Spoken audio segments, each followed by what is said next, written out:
September 12th, 1826.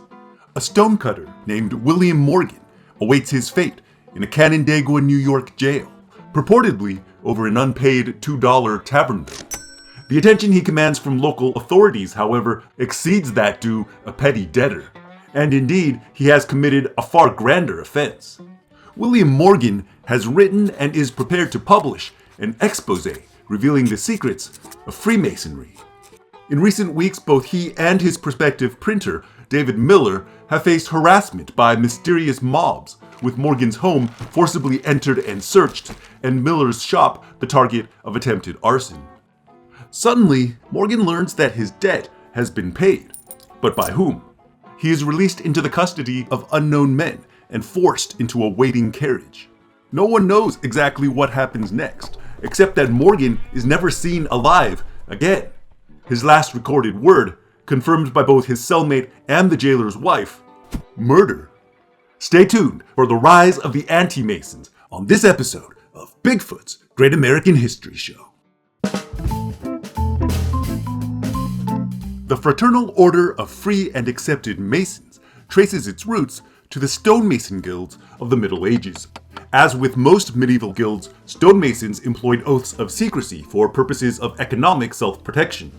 By the 18th century, following the decline of cathedral building and the subsequent decline of stonemasonry, lodges had begun to fill their ranks by initiating honorary non-masons, often scholars or philosophers. Meanwhile, 18th century Americans were no strangers to secret societies. The Sons of Liberty, famously responsible for throwing 90,000 pounds of tea into Boston Harbor, organized underground. For a people who would eventually start a revolution in rejection of the British system of aristocracy, Freemasonry offered men of merit an alternate means of achieving status. With its emphases on morality and mutual assistance, Masonry found a following among the political and philosophical elite, including such founding heavyweights as Benjamin Franklin and George Washington. Incidentally, while the Great Seal of the United States does include the Masonic Eye of Providence and unfinished pyramid, this appears to be the result of shared Enlightenment-era influences rather than any Masonic conspiracy in its design. By 1826, the United States boasted over 100,000 Freemasons. William Morgan's place within the order is not entirely clear, with many Masons, then as now, questioning whether he was ever duly raised to the degree of Master Mason. Indeed, Morgan's decision to reveal Freemasonry's secrets appears to have been motivated, at least in part, by personal grievances with the order. In any case, once he prepared to publish his exposé, he was met by the full force of a loyal and impassioned brotherhood. According to a commonly told version of the story, Morgan was taken from the jail to Fort Niagara and thrown into the Niagara River.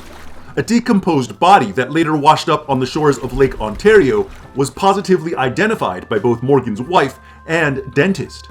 It was, however, also positively ID'd by the wife of a missing Canadian man. According to one of Morgan's kidnappers, Morgan was released in Canada with $500 and told never to return to the United States. Ultimately, no one was ever charged with Morgan's murder, though many, then as now, claimed the investigation was obstructed by local authorities and jurors with ties to Masonry. Whatever the case, the men involved in the actual kidnapping, including notably the sheriff of Niagara County, received relatively light prison sentences ranging from a month to 2 years in prison. Meanwhile, shortly after Morgan's disappearance, David Miller published Morgan's exposé, Illustrations of Masonry, explaining in the book's introduction that Morgan was kidnapped and carried away by a number of Freemasons. Perhaps not surprisingly, the book was highly successful. Indeed, in the long run, public interest in the Morgan affair would lead to disastrous consequences for Freemasonry. Whatever actually happened to William Morgan, public opinion was decidedly against the Freemasons. The kidnapping, possible murder, and worst of all, cover-up, all allegedly perpetrated by a secret society enmeshed in the fabric of local government, offended the sensibilities of a large portion of the populace in New York and surrounding states. Not coincidentally, Western New York would later earn the nickname the Burned Over District in reference to the spiritual revival known as the Second Great Awakening. Here, thousands of people gathered in so-called camp meetings for days at a time, listening to preachers stress the importance of individual and societal moral reform. Out of this tradition of grassroots organization and mass participation would spring movements in support of temperance, abolition, and women's rights. Following Morgan's disappearance, many began denouncing Freemasonry as corrupt and anti-Christian. Indeed, it was the backlash, more than the disappearance itself, that earned the Morgan affair a place in American history books. In the 10 years following Morgan's kidnapping, public outrage led tens of thousands of Masons to quit the order, hundreds of lodges to close, and perhaps most notably, to the creation of the United States' first third party. In the aftermath of the de facto single-party system that defined the era of good feelings, the reigning Jeffersonian Republican Party had splintered into the National Republican Party, led by President John Quincy Adams, and the Democratic Party, led by future Presidents Andrew Jackson and Martin Van Buren. While the new Anti-Masonic Party chose to support Adams in the 1828 presidential election, it successfully elected its own members to the New York State Legislature, including future President Millard Fillmore and future Secretary of State William H. Seward. 3 years later, the Anti-Masons held the country's first ever national nominating convention, an innovation rooted in the tradition of mass participation pioneered by the aforementioned evangelical reform movements.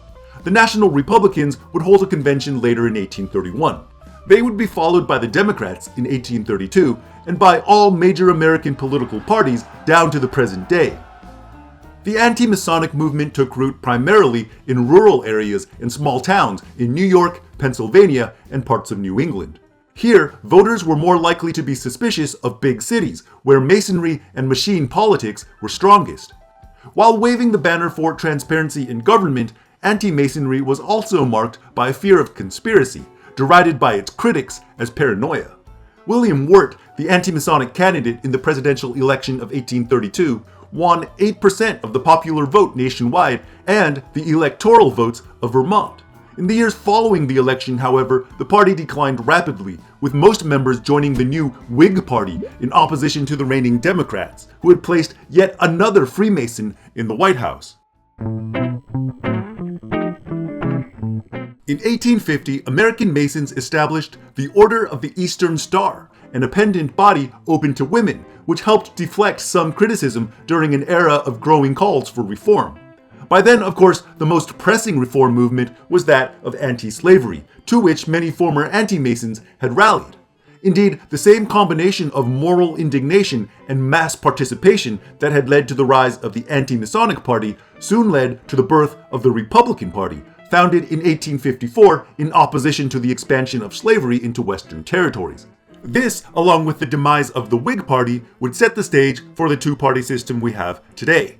Meanwhile, Masonry would eventually recover its previous numbers, though it never regained the influence it had wielded during America's foundational years. At least, as far as I know. Prior to his ascension to the White House, Andrew Jackson took part in a frontier-style gunfight with a future political ally. For more on the unlikely Jackson-Benton alliance, check out this video. Let me know your thoughts on the legacy of the Anti-Masons in the comments below. And if you enjoyed this video, do me a favor, like, subscribe, and hit that notification bell. Until next time, this is Bigfoot saying so long, and save me a seat at your next campfire.